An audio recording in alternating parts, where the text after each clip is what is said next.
the wolf who learned to lose gracefully. In the heart of whispering woods, where tall trees swayed and wildflowers bloomed, lived a young wolf named Wally. Wally was known throughout the forest for his incredible speed and agility. No animal could outrun him, and he took great pride in being the fastest creature in all of Whispering Woods. Every year, the animals of Whispering Woods held the Grand Forest Games, a series of exciting competitions that brought together creatures from all corners of the forest.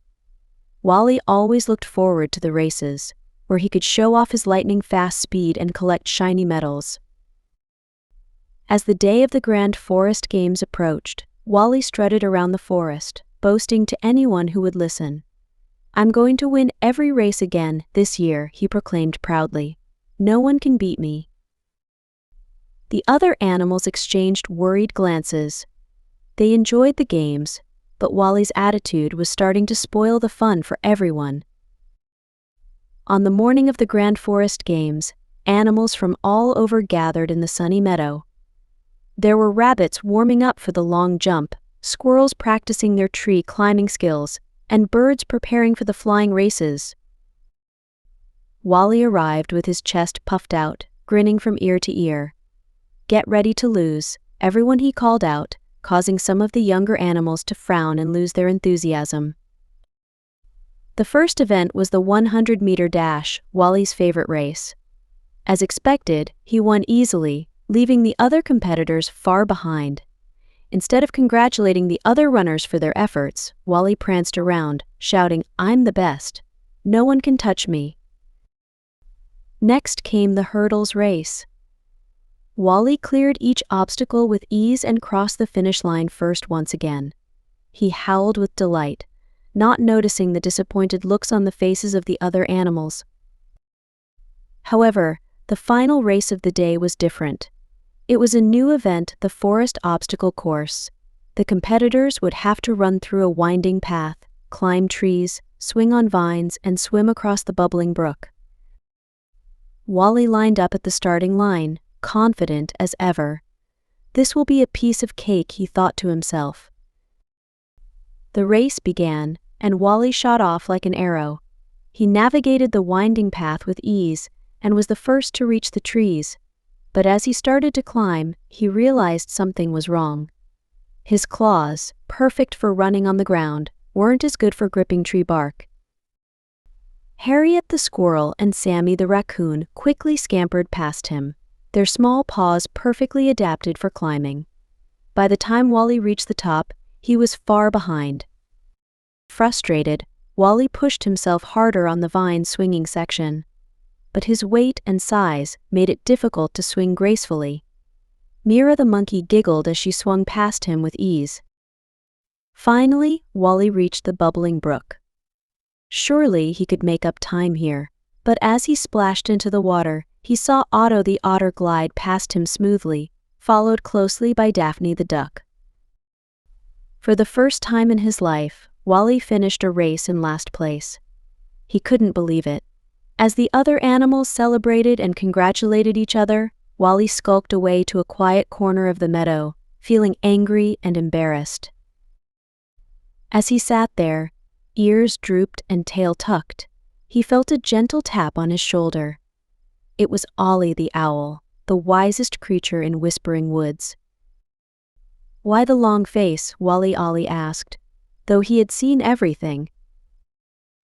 "I lost," Wally grumbled. "I came in last place. I'm supposed to be the best." Ollie nodded thoughtfully. "Wally, do you know why we have the Grand Forest Games?" Wally shrugged. "To see who's the best at everything." "Not quite," Ollie said with a soft chuckle.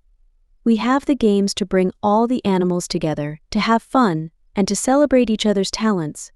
Every animal is good at something, but no one is the best at everything." Wally thought about this for a moment. "But I've always won before. Winning is what makes me special." Ollie shook his head. "What makes you special, Wally, is not your ability to win, but your potential to be a good friend and teammate. Winning is nice, but it's not everything. How you play the game and treat others is far more important. As Ollie's words sank in, Wally began to see things differently.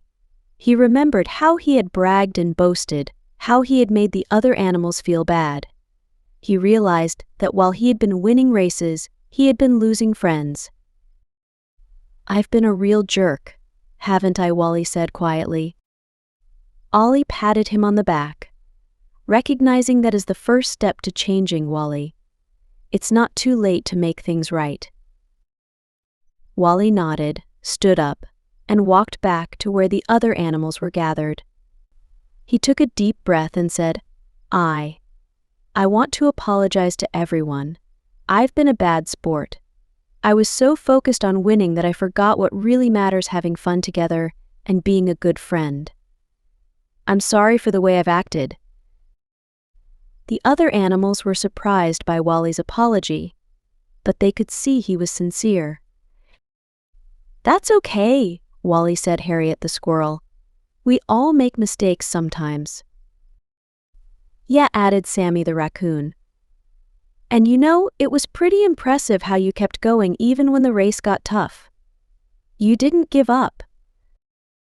Wally smiled, feeling a warmth in his chest that was even better than the thrill of winning. "Thanks, everyone, and congratulations to all of you. You were amazing in that obstacle course." From that day on, Wally changed his ways. He still loved to run and race, but now he cheered for others too.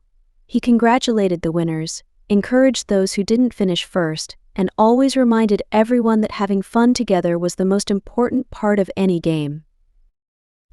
And a funny thing happened: the more Wally focused on being a good sport and supporting his friends, the more the other animals wanted to play with him.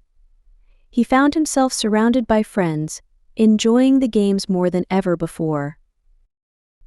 At the next Grand Forest Games, Wally didn't win every race, but as he crossed each finish line, whether he was first or last, he had a big smile on his face. He had learned that true victory wasn't about finishing first, but about playing with heart, supporting others, and being the kind of friend that everyone wanted to have. As the sun set on Whispering Woods, casting a golden glow over Sunny Meadow, the animals gathered for a big celebratory feast. Wally sat among his friends, laughing and sharing stories of the day's events. He caught Ollie's eye across the meadow, and the wise old owl gave him a wink.